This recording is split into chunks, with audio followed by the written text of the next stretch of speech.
Esu pušis, dažniausias medis Lietuvoje, o čia mano balsas, kurio dar nesate girdėję. Ką aš pasakyčiau, jeigu galėčiau kalbėti?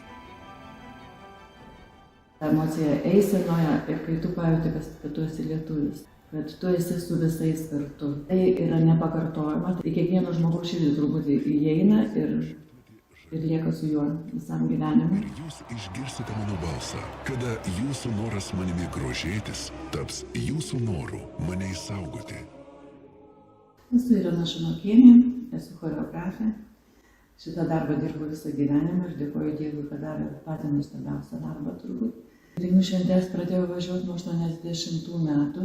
Tai esu nuo 80 metų visose respublikinėse dainų šventėse. Ir kai kuriuose moksleivių dainų šventėse buvau. Visa Lietuva dainuotų.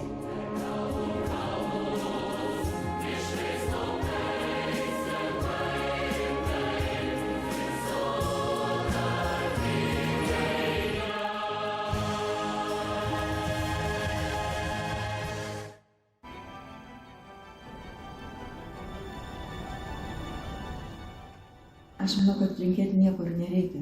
Ten viskas yra, ten nevažiuoja. Ir jauni žmonės patiria didelį malonumą būdami tų šventėje. Tai palinkėčiau visiems jauniems žmonėms nepabėgti vien tik į šiuolaikinį šokį. Jūs esat mūsų ateitis.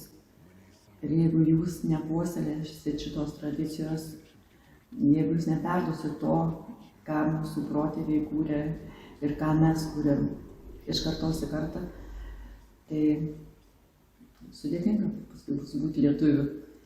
Tai linkėčiau visiems jauniems žmonėms atsisukti veidu į tą tautinį meną ir jame kuo daugiau dalyvauti. Lietuva dainuotų.